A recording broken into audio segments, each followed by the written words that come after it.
Assalamualaikum warahmatullahi wabarakatuh. Dengan nama saya Laudi Manjaya dengan NIM 24650108. Saya dari kelas C. Di sini saya akan menjelaskan tentang isi makalah saya, yaitu basis data. Di sini saya punya beberapa rumusan masalah, yaitu satu, apa yang dimaksud dengan basis data. Kedua, apa yang dimaksud dengan MySQL. Ketiga, apa yang dimaksud dengan MySQL Shell. Keempat, cara membuat database. Kelima, cara menggunakan S. Keenam, cara membuat tabel. 7. Pengertian dan cara struktur tabel. Ke-8, apa yang dimaksud dengan tipe data MySQL. Ke-9, perintah show tables dan fungsinya. Ke-10, apa itu perintah insert data. Baik. Kemudian ke pengertian basis data. Basis data adalah sekumpulan data yang terorganisir dan saling terhubung dan tersimpan secara sistematis sehingga dapat diakses, dikelola, diperbarui dan dengan mudah. Basis data sangat penting karena dapat mengurangi redundansi data, meningkatkan integritas data, serta mempercepat proses pengembalian informasi. Pengertian MySQL. MySQL adalah salah satu sistem perangkat basis data relasional yang paling banyak digunakan. Keunggulan MySQL yaitu gratis dan open source, cepat dan stabil, mendukung jumlah data besar, banyak digunakan dalam web deployment, kompatibel dengan PHP, Java, dan Python. Pengertian MySQL Shell. MySQL Shell adalah aplikasi berbasis teks untuk menjalankan perintah SQL.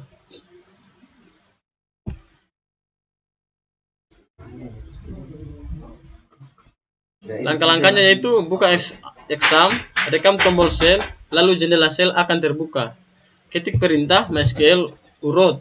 MySQL membuka MySQL client. Urut masuk sebagai user root. Pada exam, user root tidak memiliki password sehingga tidak perlu IP. Mengenai cara masuk SQL adalah pondasi sebelum belajar SQL, dapat memahami masalah paling umum dalam kesalahan login. Membuat database. Database adalah wadah utama yang digunakan untuk menyimpan seluruh tabel, data dan struktur penting lainnya. Untuk membuat database baru, yaitu create database DB Campus. Jelasan create database adalah perintah dasar dalam SQL untuk membuat database baru. DB Campus adalah nama database namun bisa diganti sesuai kebutuhan. Perintah ini hanya membentuk satu ruang kosong yang nantinya akan berisi. Jika berhasil, MySQL akan menampilkan pesan query awk, I row of page tab. Setelah database dibuat, pengguna harus memilihnya sebelum dan mulai membentuk sebuah tabel. Menggunakan database. Setelah membuat database, langkah berikutnya adalah masuk ke database tersebut agar semua perintah berikutnya disimpan pada database. Membuat tabel atau create tabel. Database terdiri dari banyak tabel. Tabel adalah struktur yang berisi baris dan kolom. Contoh membuat tabel mahasiswa yaitu create table. ID int. Contoh membuat tabel mahasiswa. Create table mahasiswa. ID int 20 auto enrollment primaker. Nama Fajar 50, nim int 8, jurusan Fajar 30.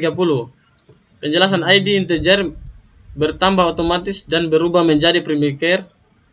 Nama menyimpan data teks maksimal 50 karakter. NIM untuk menyimpan nomor induk mahasiswa. Jurusan untuk mengirim jurusan mahasiswa. Struktur tabel. Struktur tabel merupakan bentuk atau susunan dari sebuah tabel yang berisi informasi mengenai nama kolom, tipe data, panjang data, serta aturan-aturan yang berlaku pada setiap kolom. Dalam SQL, struktur tabel dapat dilihat menggunakan perintah descript atau nama tabel. Tipe data MySQL. Tipe data merupakan format atau jenis data yang dapat disimpan dalam suatu kolom pada tabel. Beberapa tipe data yang umum sering digunakan yaitu integer, varchar, date, text, dan teks. perintah show tables dan descript. 1. Show tables. 2. Insert data. Menentukan nama tabel. Sebelum memasukkan data, pengguna harus menentukan ke tabel mana data akan dimasukkan. Contohnya, insert into mahasiswa. Menentukan nama kolom, menuliskan nilai data, memasukkan lebih dari satu data. Kesesuaian jumlah kolom dan nilai, menggunakan nilai default, memastikan tipe data sesuai. Oke, sekian dan terima kasih. Waalaikumsalam warahmatullahi wabarakatuh. Ya,